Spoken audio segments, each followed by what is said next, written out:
আজকের বাংলাদেশের সেই 16-17 বছরের একমাত্র ফেরাউন যে নারী স্বৈরাচার গত জুলাই আগস্ট অভ্যুত্থানে পরাজিত হয়ে নিজের লক্ষ লক্ষ নেতা কর্মী, ব্যবসা বাণিজ্য, রাজনৈতিক সহায় সম্পত্তি ফেলে পিছনের দরজা দিয়ে একটা বিমানে করে পালিয়েছে। এটা ঐতিহাসিকভাবে প্রমাণিত হচ্ছে যে বাংলাতে শেখ হাসিনা নতুন করে লক্ষণ সেনের চরিত্রে আবির্ভূত হয়েছে।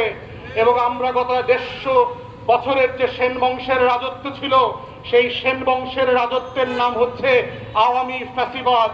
এবং বাংলাদেশে গত জুলাই এবং আগস্ট মাসে যারা গণ অভ্যুত্থান করে বাংলাদেশকে নতুন করে স্বাধীন করেছে, তারা হচ্ছে সেই ইখতিয়ার উদ্দিন মোহাম্মদ বিন বখতিয়ার খলজির সেই অশ্বারোহী সেনাবাহিনী, যারা নিজের বুক পেতে দিয়ে শহীদ আবু সাইদের মতো মুগ্ধের মতো শত শত হাজারে হাজারে লাল সবুজের পতাকাকে রক্ষা করবার জন্য জীবন দিয়েছে, হাত দিয়েছে, পা দিয়েছে, অন্ধ হয়ে গেছে, জীবনের জন্য প্রতিবন্ধী হয়ে গেছে।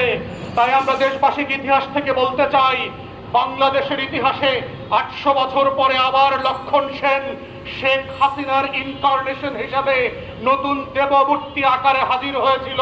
এবং সেটার পরিণতি হচ্ছে নদিয়াতে রাজপ্রাসাদ থেকে পিছনের দরজা দিয়ে যেভাবে তাকে পালাতে হয়েছিল সেন বংশের সেই নির্যাতিত রাজাকে, আজকেও বাংলার নতুন সেন বংশের রাজা শ্রী সেন শেখ হাসিনাকে এই নতুন গণভবনের পিছনের দরজা দিয়ে পালাতে হয়েছে এবং পালিয়ে দিল্লিতে গেছে। ইতিহাস যদি আমাদের পাথেয় হয় এবং শিক্ষার জায়গা হয়, আমরা বাংলাদেশের মানুষকে মনে করিয়ে দিতে চাই যে এই জনপদের যে হাজার হাজার বছরের লড়াই আছে, সংগ্রাম আছে, এই জমিনের যে ডিএনএ আছে, এই ডিএনএ কে যারা এখনো ধরতে পারেন নাই, কলকাতা, দিল্লি আর আওয়ামী দিক দিয়ে যারা বাংলার জমিনের মসনদ দখল করতে চান, মনে রাখবেন এখানকার প্রত্যেকটা মাটির গভীরে 800 বছরের ইখতিয়ার উদ্দিন মোহাম্মদ বিন বখতিয়ার খলজির সেই লড়াকু অশ্বারোহীরা জীবিত আছে। শহীদ আবু সাইদরা, মুগ্ধরা বুক পেতে দিয়ে প্রমাণ করেছে কোন লক্ষণ সেনকে 2024 সালে বাংলাদেশে আস্থানা দেওয়া হবে না, দাসখত করতে দেওয়া হবে না। রক্ত দিয়ে, বুক পেতে দিয়ে বাংলাদেশের সকল লক্ষণ সেনকে বিতাড়িত করে এই বাংলাকে নতুন করে যেভাবে স্বাধীন করা হয়েছে, একটা ইনসাফের বাংলা করা হয়েছে। এবং ইতিহাস থেকে দেখেছেন খিলজি বংশ, সুলতানি আমল কিভাবে বাংলাদেশকে একটা উন্নত বিশ্বে পরিণত করেছে। ব্রিটিশরা যখন ক্ষমতা নিতে এসেছিল 17 শতাব্দীতে, পৃথিবীর সবচেয়ে ধনী প্রদেশ ছিল হচ্ছে এই বেঙ্গল। ব্রিটিশরা যখন ভারত দখল করে, সারা দুনিয়ার জিডিপির 28% প্রডিউস হইতো ভারতে, আর সেই 28%-এর 14% প্রডিউস হইতো বেঙ্গলে। খিলজি এবং সুলতানি আমলের সেই ইনসাফের শাসন ব্যবস্থা কিভাবে বাংলাকে পৃথিবীর রিচেস্ট প্রভিন্স অন আর্থ বানিয়েছিল, এটাই হচ্ছে বৈষম্য বিরোধী আন্দোলনের নতুন রাজনীতি হতে হবে।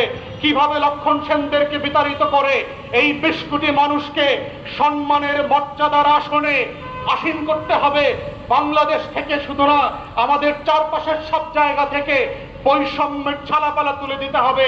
তাই আমরা বলছি, ইতিহাস যদি আমাদের পাথেয় হয়, এই আন্দোলন এবং সংগ্রামকে আমরা নতুন পর্যায়ে নিয়ে যাব। আগামী 50 বছরের গণপ্রজাতন্ত্র গড়বার যে লড়াই, সেই লড়াই হবে ইনসাফের লড়াই, সেই লড়াই হবে বৈষম্যহীনতার বিরুদ্ধে লড়াই, সেই লড়াই হবে জুলুম আর জালেমের বিরুদ্ধে মজলুমের লড়াই, সেই লড়াই হবে বাংলাদেশকে নতুন করে সারা দুনিয়াতে মর্যাদার আসনে বসানোর লড়াই, সেই লড়াই হবে ইভেন আমার শত্রুকেও ইনসাফের মধ্য দিয়ে বিচার করবার লড়াই। তাই আমরা বারবার বলেছি, এবি পার্টি এবং আমরা নতুন প্রজন্মের রাজনৈতিক কর্মীরা আমরা রেট্রিবিউশন এবং রেভেঞ্জে বিশ্বাস করি না, প্রতিহিংসা এবং প্রতিশোধে বিশ্বাস করি না।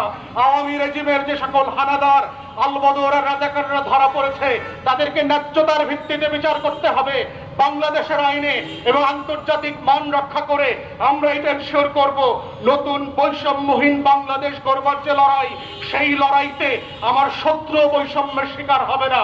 এটাই হচ্ছে ইনসাফের রাজনীতি, এটাই নতুন বাংলাদেশের রাজনীতি, এটাই এবি পার্টির রাজনীতি, এটাই নতুন প্রজন্মের কল্যাণ রাষ্ট্র করবার রাজনীতি, এটাই গণপ্রজাতন্ত্র করবার রাজনীতি, এটাই মুক্তিযুদ্ধের আমাদের যে আকাঙ্ক্ষার কথা বলা ছিল, এটা সেই রাজনীতি যেটা ঘোষণাপত্রে বলা ছিল সাম্য, মানবিক মর্যাদা এবং সামাজিক সুবিচারের ভিত্তিতে একটা নতুন স্বাধীন বাংলাদেশ গড়বার সেই লড়াইয়ে আপনাদের সবাইকে অংশগ্রহণ করবার আহ্বান জানিয়ে আমার বক্তব্য এখানে শেষ করছি।